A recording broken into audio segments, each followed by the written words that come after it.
அமித்ஷா எத்தனை கேவலமாக பேசினாலும் அம்பேத்கரை யாரும் குறைக்க முடியாது. ஜவஹர்லால் நேருவும் பண்ணார். ஜவஹர்லால் நேரு அம்பேத்கரோட தேர்தலில் தானே போய் எல்லா போலீஸ் எல்லாத்தையும் உபயோகம் பண்ணி அவர் டெபாசிட் போக வேண்டும் பண்ணி அவர் அதில் தேர்தலில் தோத்தார். டாக்டர் அம்பேத்கர் இவர் தோக்க அடித்தார். இவர் ரெண்டாவது டைம்லேயும் தோக்க அடித்தார். அதனால காங்கிரஸ் பார்ட்டி இன்னைக்கு நம்மளோட ஹோம் மினிஸ்டர் மேலே இது மாதிரி விமர்சனம் பண்ணுறாலே, நான் கேட்குறேன், நீங்கள் என்ன பண்ணு? எது அமித்ஷா பண்ணதோ அது நாங்கள் ஒத்துக்கிறது இல்லை, அது தவறுன்னு நாங்கள் சொல்கிறோம். ஆனால் காங்கிரஸ் சொல்ல வேண்டுமே, எப்படி ஜவஹர்லால் நேரு டாக்டர் அம்பேத்கருக்கு எந்த பதவி கொடுக்க வேண்டுமோ கொடுக்க தயாராக இல்லையே. அவர் அமைச்சராக இருந்தார், அந்த அமைச்சர் பதவியிலிருந்து அவர் வெளியில் எடுத்தார்கள். அவர் பேரை கெடுக்கிறதுக்காக பிரச்சாரம் பண்ணார் ஜவஹர்லால் நேரு. இதெல்லாம் எல்லாருக்கும் தெரியணும். இன்னைக்கு அம்பேத்கர்னு சொன்னால் போராது.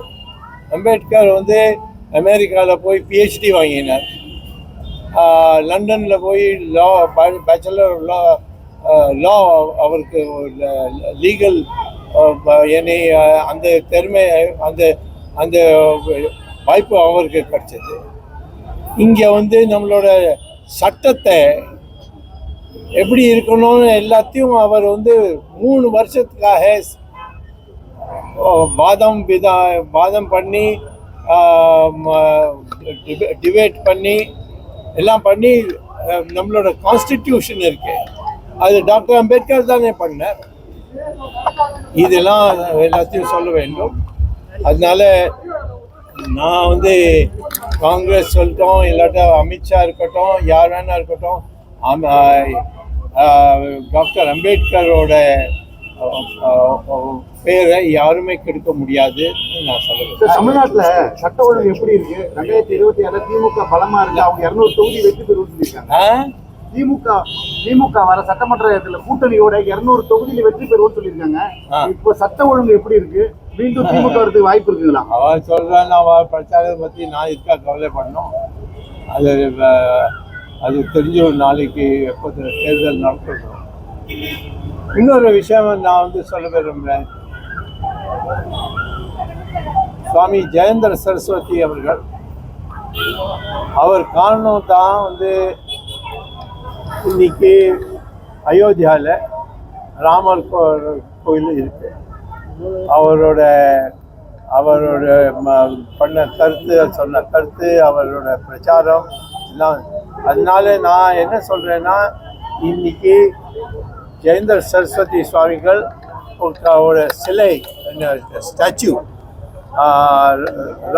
ராமர் கோயிலுக்கு இடத்துல ராமர் கோயிலில் அக்கம் பக்கம் எங்கேயாவது அதை வைக்க வேண்டும்.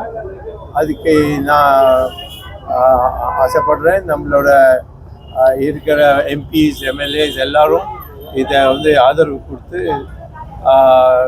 சுவாமி ஜெயேந்திர சரஸ்வதிக்கு நம்ம ஸ்மரணம் சொல்றாலே இதை ஞாபகம் வச்சு அவருக்கு நமஸ்காரம் சொல்ல வேண்டும்.